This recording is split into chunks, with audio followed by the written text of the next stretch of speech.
Good morning. I don't know if you can hear my chickens having a little happy cluck. She's not long laid her eggs and she's extremely happy about it. At the moment we have 1.5 empty beds.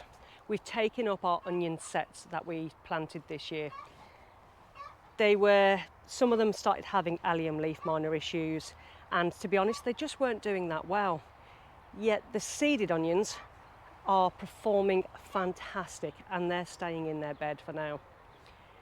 So we're going to rethink how we do our onions next year. If we do plant any more in the allium family, we're definitely going to use the micro mesh to keep the allium fly out, and obviously not in the same beds as we had it this year. So today I need to fill this bed. Now we've got that 1.5 bed space, but I haven't actually got a lot to go in, but I am going to sow some carrots as well. Now, on my little potting table, I've got a few bits that need to go in. Now, every time I'm planting my radishes, they are getting decimated. Literally every single time. They are either the slugs, the pests, or the birds. And I really do not want to net them if I can help it. I don't want a whole plot of netting, but it is literally this year getting that way. Every bed pretty much has a net on now, which really does take away from the beauty of your plot. But I've got turnips I need to sort out, and I've got more basil to repot on. I've got a lot of beets. I've got some Swedes to go in because a lot of our Swedes again have been decimated. We've covered a lot of the Swedes up, but there is some that the birds have just had a field day on. I've got celery, I've got celeriac, I've got some more peas to put randomly in somewhere because I've got some spare. They may as well just go into the ground somewhere. Celeriac, I am so late putting my celeriac. It's been literally tiny in modules for ages and I really do need to get it into the ground. So I'm going to create some space for that today as well. There's no point having an empty bed with nothing growing in it, especially at this time of year when there's still plenty to be able to plant and sow. So I'll show you what I'm doing and where I'm putting it.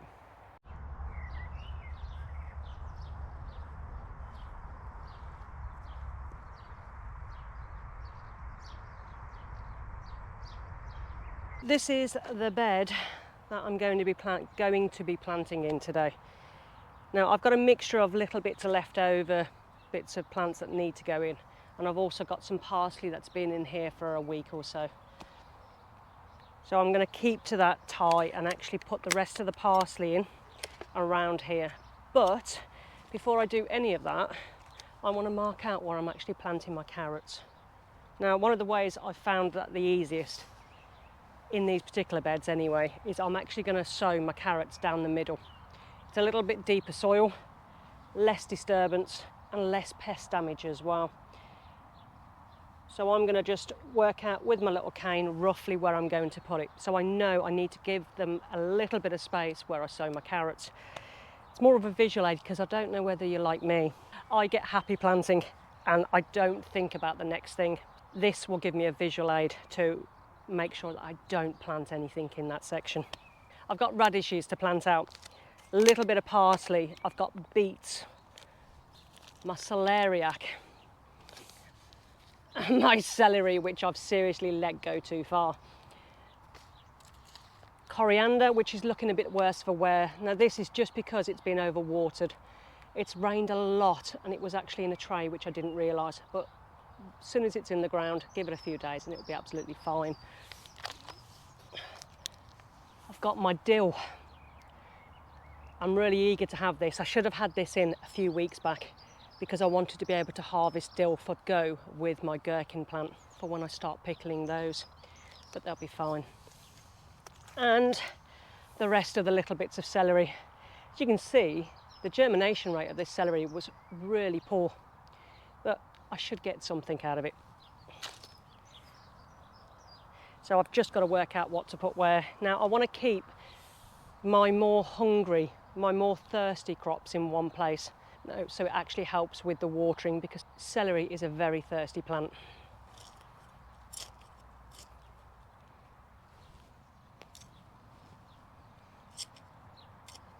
Now these are new beds this year. We did them, I think it was the beginning of the year, January, February time. I nothing. Now, as you can see with this celery, it's way past the pot.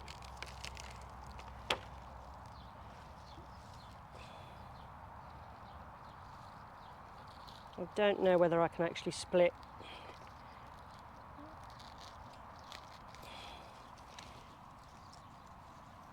Now, I don't recommend waiting this length of time for your celery, to be honest.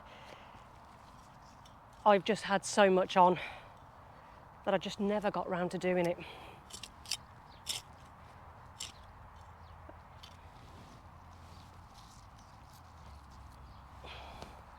For me, it's just been one thing or another. Just don't beat yourself up about it though. I see people making comments quite a lot when it comes to, oh, I've missed the boat or I've had family issues going on. Life happens, don't worry about it.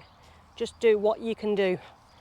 If you stress about it and get all upset about it, you'll find that you'll actually take all enjoyment out of your growing. Now, these ones aren't as bad, but again, they should have been sorted a while ago.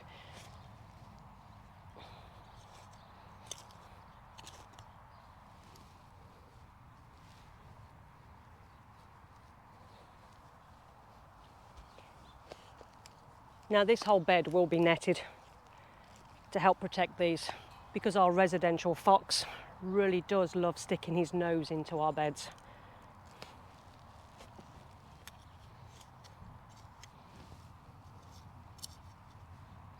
Now, I'm planting with rows with these. I've got my celery, my parsley. Here is where my carrots are going to go. And then I've got a little bit of parsley either side, to be honest. Then some radishes, and then some beetroots on the far side. Now, with my beetroots, I'll actually do it into squares, because I find it grows better when it's like that than it actually in rows. But I think that's just my soil. Now, this soil is literally, again, only this year. So over time, it will get more and more nutrients in the soil, giving me much stronger growth. On the edges, it can be a weaker growth, but as these wood chip paths start decomposing, they start turning into compost themselves over time. So the plant's roots will actually go into these pathways and start finding nutrients there as well. That's actually started to rot down quite quickly already, which is a good sign. So I'm just going to get on with planting this, and I'll show you how it looks after.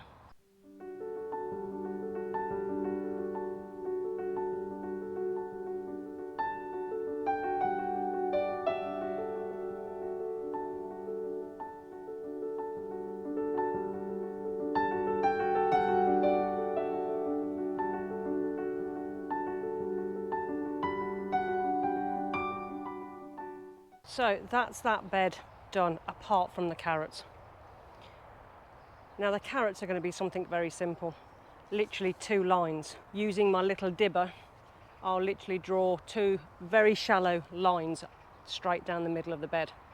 This will give the carrots the best chance, and I'll literally just throw seeds in. Now, if I need to thin them out later on, I will do, but it's there's only a couple of, put this down. Right, there's only a couple of seeds that I direct sow, carrots and parsnips being some of them. I'm just going to quickly do my lines for my carrots. Now, I like to actually mark the top with a little bit of sand, just a fine line, so I know where those carrot seeds are, because the amount of times I forget and then I've dug up all my carrots because I've planted something else in that space. So if you do use a little bit of sand, just a little fine sand directly where you've actually sowed your seeds. And that goes for any seeds that you sow. If you're direct sowing into the ground and you already have plants there and you're putting plants into different places as well, having that little bit of different colour on your soil will really help you figure out where you've previously sown some seeds, because even some of the best plants, you sometimes forget to put on what you're growing where. So I'm just going to get on and get these carrots sown in.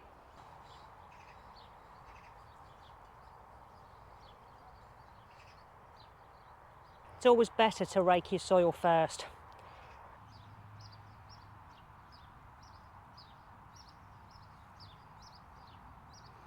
You need to try and spread them out as much as possible. This will actually stop any major need for too much thinning. Now, really, you don't have to thin unless it's very, very crowded, but it depending on what size carrots you're actually after. And then you just want to literally cover it back up with your soil.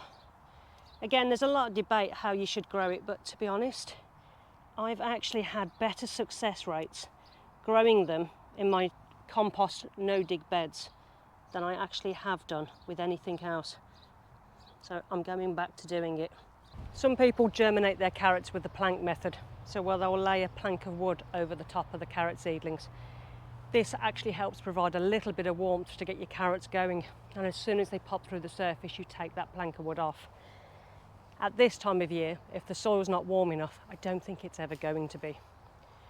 These are more of an autumn cropping carrot. So fingers crossed, these will actually germinate for me in this bed. And I'll be interested to see how well the carrots do in this bed because the bed is so new. So I'll show you that as they grow. So that's it for today. It's just a little video, just a little catch up as your bed's empty, ways of getting things in, and don't be afraid to get more plants into your empty beds. As the seasons go on, you'll end up with more and more spaces, and you're so much better trying to cram something into those spaces than just to leave bare soil. There's still time. June is still time to actually start planting and sowing a lot of produce. So just keep going and enjoy your harvests. Most of you should by now start having some kind of harvest off some of your crops. All I need to make sure now is all this is well watered and netted for us, because I don't want the foxes to dig everything up that we've planted today. But I've got a couple of ideas for future videos. If you like and subscribe, this will actually notify you of any upcoming videos. So don't be afraid to fill your beds with mixed planting. There's nothing wrong with it. And you will get some people that say you can't grow certain things next to certain other things. Now, I've been doing a mixed beds for a long time now, and some things, yes, they succeed, some things don't. But unless you actually experiment with your own ground, you're never going to know. So just get planting, fill those gaps, put something into the ground, and you'll get something back tenfold. So we'll see you in the next vid.